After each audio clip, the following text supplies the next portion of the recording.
Thank you, Ranking Member. And before I introduce our distinguished witness, I want to ask unanimous consent that Representative Meyer be allowed to join this committee and ask questions following all the other subcommittee members. Without objection, we'll allow Rep. Meyer to join. And now I want to introduce our witness. We have with us today the Honorable John F. Sopko, the Special Inspector General for Afghanistan Reconstruction. Mr. Sopko has been in this position since 2012 and has seen the situation in Afghanistan change significantly over the last decade. Thank you for joining us here today to speak about your work, your findings, and help Congress chart a path forward. I'll now recognize Mr. Sopko for 5 minutes, and without objection, your prepared written statement will be made part of the record, Mr. Sopko. Please. Thank you very much. Chairman Castro, Ranking Member Malliotakis, distinguished members of the subcommittee, thank you for inviting me to testify today. Without a doubt, our country's experience in Afghanistan has been costly. It lasted over 20 years. We spent over $145 billion on reconstruction, and we cannot forget that more than 2,400 Americans paid the ultimate price in defense of liberty in Afghanistan. Additionally, over 21,000 of our troops were wounded and continue to bear the scars of conflict.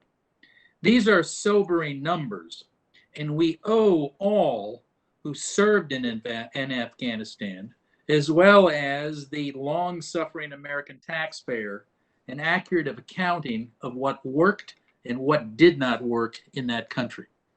Since Congress established SIGAR in 2008, we have publicly issued over 600 audits and other reports, including 11 lessons learned reports, in an attempt to do just that. Our work demonstrates that no single policy decision nor administration led to the failure of our reconstruction effort. Rather, it was a series of decisions made over 2 decades that led us to this point. The seeds of the collapse in Afghanistan were sown well before the last 60 days. But the questions now are, what could we have done differently, and what must we prepare to do differently in the future? For the sake of brevity, let me highlight just 3 key areas from our reports for your consideration. First, the U.S. government's inability to get the right people into the right jobs at the right time was one of the reconstruction mission's most significant failure. While the State Department has statutory authority, for example, to lead security sector assistance efforts overseas, it does not have the personnel, expertise, or resources to do so. This left the Defense Department to fill that void, resulting in less qualified and poorly trained personnel undertaking key diplomatic and development roles.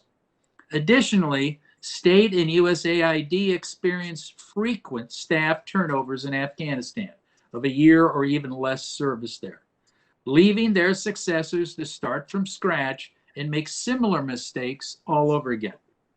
Secondly, U.S. government agencies, including state and aid, rarely conducted sufficient monitoring and evaluation, or M&E as we call it, to understand the impacts of their development efforts.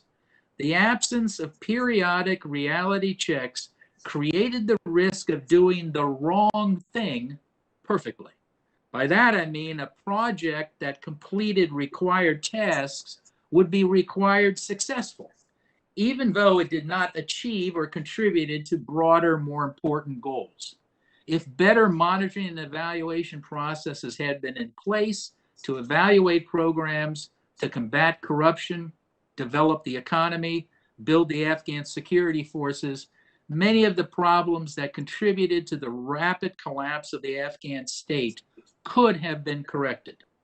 Measuring success by focusing on dollars and cents is no substitute for common sense. Thirdly, and probably more importantly, the U.S. government did not understand the Afghan political and cultural context, thereby leading to empowering corrupt power brokers and politicians, forcing inappropriate Western technocratic models on Afghan institutions, imposing formal Western rule of law on a country that addressed most disputes through informal means, and struggling to understand and mitigate cultural barriers to supporting women and girls. This failure meant projects intended to mitigate conflict often exacerbated it. To be sure, state and aid had successes, but their sustainability of those gains is obviously now in grave doubt. Now, the book on Afghanistan is not yet closed. Questions remain unanswered. Questions that SIGAR has been tasked by Congress to investigate, including the sudden collapse of the Afghan government and security forces. At the request of your colleague, Chairman Barra, we will also be conducting an audit of the Special Immigrant Visa Program. I look forward to working with this subcommittee and members as we undertake these efforts, and I look forward to answering all the questions you have today.